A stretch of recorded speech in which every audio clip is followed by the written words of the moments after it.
বাংলাদেশের কূটনৈতিক ইতিহাসে এক নতুন অধ্যায়ের সূচনা হয়েছে। দীর্ঘদিন ধরে স্থগিত থাকা ঢাকা করাচি সরাসরি ফ্লাইট পুনরায় চালু করার সিদ্ধান্ত নেওয়া হয়েছে। এই সিদ্ধান্তে আন্তর্জাতিক অঙ্গনে নানান প্রতিক্রিয়া দেখা যাচ্ছে। বিশেষ করে ভারতের জন্য এটি এক নতুন মাথা ব্যথার কারণ হয়ে দাঁড়াতে পারে। বাংলাদেশ ও পাকিস্তানের মধ্যে সরাসরি বিমান যোগাযোগ শুরু হওয়ায় দক্ষিণ এশিয়ার ভূরাজনীতিতে নতুন সমীকরণ তৈরি হতে চলেছে। ভারতের আকাশসীমা ব্যবহারের বিষয়টি নিয়ে ইতোমধ্যেই প্রশ্ন উঠতে শুরু করেছে, যা এই অঞ্চলের কূটনৈতিক পরিস্থিতিকে আরও জটিল করে তুলতে পারে।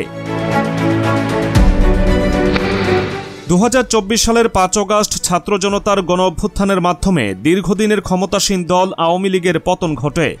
নতুন অন্তর্বর্তীকালীন সরকার দায়িত্ব গ্রহণের পর বাংলাদেশ পাকিস্তান সম্পর্ক নতুন মোড় নেয়।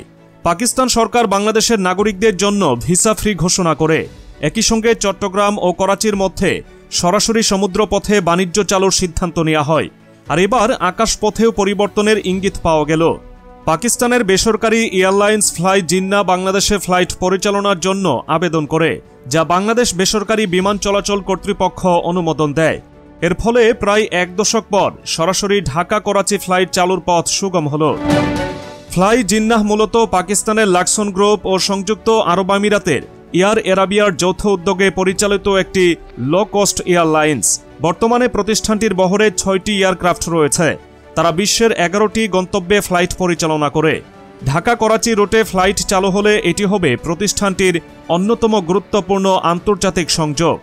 বাংলাদেশ বিমানের পর পাকিস্তানি এয়ারলাইন্সের এই পদক্ষেপ দুই দেশের বিমান চলাচল ও পর্যটন শিল্পকে নতুন মাত্রা দিতে পারে। এখন সবচেয়ে গুরুত্বপূর্ণ প্রশ্ন হল, এই ফ্লাইট কোন রুটে চলবে? বাংলাদেশ থেকে করাচি সরাসরি যেতে হলে ভারতের আকাশসীমা ব্যবহার করাই সবচেয়ে কার্যকর রুট। ঢাকা থেকে করাচি দূরত্ব প্রায় 2370 কিলোমিটার। যদি ফ্লাইটটি ভারতের পশ্চিমবঙ্গ, বিহার, উত্তরপ্রদেশ, দিল্লি এবং রাজস্থান হয়ে পাকিস্তানে প্রবেশ করে, তাহলে এটি সময় এবং খরচ উভয় দিক থেকেই সুবিধাজনক হবে। তবে ভারত কি এত সহজেই বাংলাদেশের বিমানকে নিজেদের আকাশসীমা ব্যবহারের অনুমতি দেবে? ভারত ও পাকিস্তানের মধ্যে রাজনৈতিক বৈরিতা দীর্ঘদিনের। 2019 সালে কাশ্মীরের বিশেষ স্বায়ত্তশাসন বাতিলের পর থেকে দুই দেশের মধ্যে কূটনৈতিক উত্তেজনা আরও বৃদ্ধি পায়। ভারত এর আগে পাকিস্তানের ফ্লাইট চলাচলে একাধিকবার নিষেধাজ্ঞা আরোপ করেছে। এমন পরিস্থিতিতে বাংলাদেশের একটি ফ্লাইট যদি ভারতের আকাশপথ ব্যবহার করে করাচি যায়, তাহলে সেটি কি ভারতের জন্য গ্রহণযোগ্য হবে? এ নিয়ে এখনও কোনো আনুষ্ঠানিক ঘোষণা আসেনি। তবে বিশেষজ্ঞরা বলছেন, ভারত হয়তো এ বিষয়ে আপত্তি তুলতে পারে এবং বিকল্প রুট ব্যবহারের জন্য বাংলাদেশকে নির্দেশ দিতে পারে। ফ্লাইট চালুর ফলে অর্থনৈতিক ও ভ্রমণ সুবিধাও উল্লেখযোগ্যভাবে বৃদ্ধি পাবে। এতদিন পাকিস্তানে যেতে হলে মধ্যপ্রাচ্যের বিভিন্ন দেশ হয়ে ট্রানজিট নিতে হতো। এতে সময় লাগত 8 থেকে 12 ঘন্টা, আর খরচ হতো 50,000 থেকে 1 লাখ টাকার বেশি।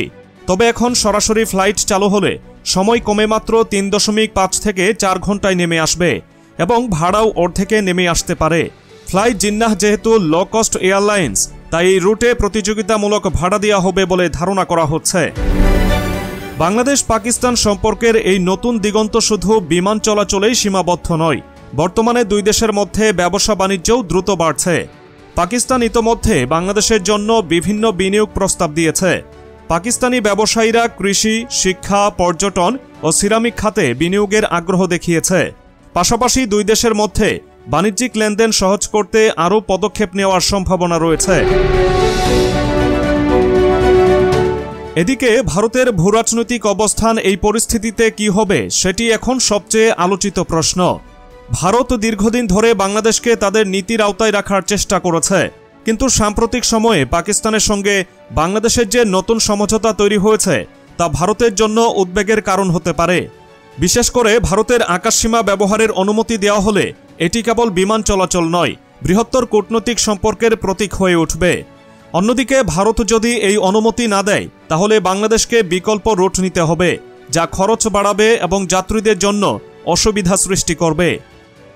এই ফ্লাইট চালুর মধ্য দিয়ে দক্ষিণ এশিয়ার কূটনৈতিক সমীকরণে পরিবর্তন আসতে পারে।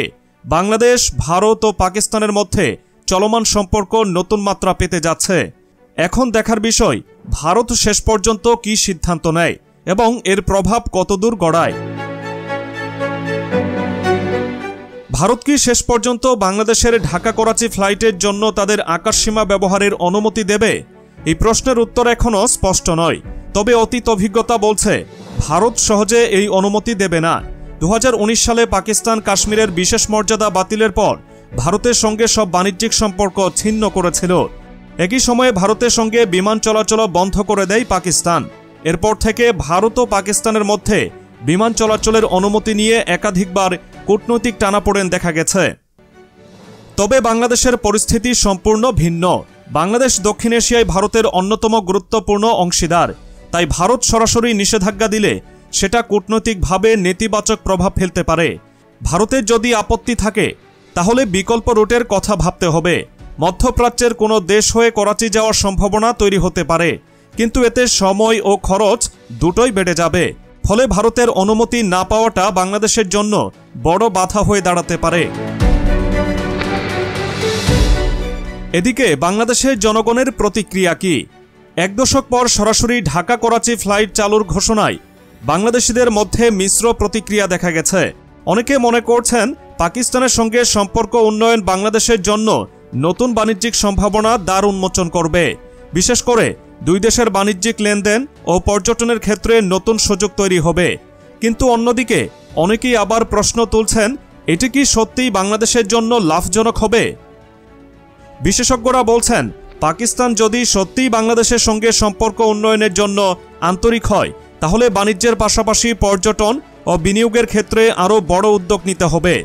বর্তমানে বাংলাদেশ থেকে পাকিস্তানে ভ্রমণের আগ্রহ থাকলেও অনেকের ধারণা শুধু বিমান যোগাযোগ চালু করলেই তা সফল হবে না। ভিসা প্রক্রিয়া, ব্যবসায়িক পরিবেশ, নিরাপত্তা ও অন্যান্য দিক থেকেও সুবিধা নিশ্চিত করতে হবে। অন্যদিকে পাকিস্তানের পক্ষ থেকে বলা হচ্ছে বাংলাদেশিদের জন্য ভিসা ফ্রি করা হয়েছে, যা দুই দেশের সম্পর্ক উন্নয়নে গুরুত্বপূর্ণ ভূমিকা রাখবে। বাংলাদেশের ব্যবসায়ীদের জন্য বিশেষ সুবিধা দেওয়ার পরিকল্পনা করা হচ্ছে। তবে প্রশ্ন হলো, বাংলাদেশ কি পাকিস্তানের এই নীতিকে দীর্ঘমেয়াদে স্বাগত জানাবে? ঢাকা করাচি ফ্লাইট চালুর ফলে যেসব খাত সবচেয়ে বেশি লাভবান হবে তার মধ্যে অন্যতম হলো ব্যবসা ও পর্যটন খাত। দীর্ঘদিন ধরে বাংলাদেশ ও পাকিস্তানের মধ্যে সরাসরি বাণিজ্য করতে হলে মধ্যপ্রাচ্যের দেশগুলোর উপর নির্ভর করতে হতো। সরাসরি বিমান চলাচল শুরু হলে বাণিজ্য দ্রুত হবে এবং পরিবহন খরচ কমে আসবে। এছাড়া দুই দেশের পর্যটনের ক্ষেত্রেও নতুন দ্বার উন্মোচিত হবে। বিশেষ করে ধর্মীয় পর্যটন নিয়ে নতুন পরিকল্পনা নিতে পারে পাকিস্তান, কারণ দেশটিতে মুসলিম ঐতিহ্যবাহী অনেক স্থান রয়েছে যা বাংলাদেশি পর্যটকদের আকর্ষণ করতে পারে। অন্তর্বর্তীকালীন সরকার ক্ষমতায় আসার পর থেকেই বাংলাদেশের পররাষ্ট্রনীতিতে একাধিক পরিবর্তন এসেছে। বিশেষ করে দক্ষিণ এশিয়ায় নতুন কূটনৈতিক ভারসাম্য তৈরি হতে পারে বলে মনে করা হচ্ছে। বাংলাদেশ ভারত সম্পর্ক এখন ততটা ভালো নয়। এরই মধ্যে পাকিস্তানের সঙ্গে সম্পর্ক পুনরুদ্ধারের এই উদ্যোগ কি ভারতের জন্য অস্বস্তিকর হয়ে উঠবে? ভারতের পররাষ্ট্র মন্ত্রণালয় এখনও আনুষ্ঠানিকভাবে কোনো প্রতিক্রিয়া জানায়নি। তবে কূটনৈতিক মহলে আলোচনা চলছে যে ভারত যদি এই ফ্লাইটের জন্য আকাশসীমা ব্যবহার করতে অনুমতি দেয় তাহলে সেটি দুই দেশের মধ্যে একটি গুরুত্বপূর্ণ ইঙ্গিত বহন করবে। সরাসরি ঢাকা করাচি ফ্লাইট চালুর মধ্য দিয়ে বাংলাদেশ পাকিস্তান সম্পর্কের এক নতুন অধ্যায় শুরু হলো। এক দশক পর দুই দেশের মধ্যে বিমান সংযোগ পুনরায় স্থাপন হলো, যা শুধু বাণিজ্য নয়, পুরো দক্ষিণ এশিয়ার কূটনৈতিক পরিস্থিতিকে নতুনভাবে গড়ে তুলতে পারে। এখন দেখার বিষয় এই উদ্যোগ কতটা সফল হয় এবং এটি দক্ষিণ এশিয়ার ভূরাজনীতিতে কী ধরনের প্রভাব ফেলে। ভারতের প্রতিক্রিয়া কী হবে সেটিও এখন সময়ের অপেক্ষা।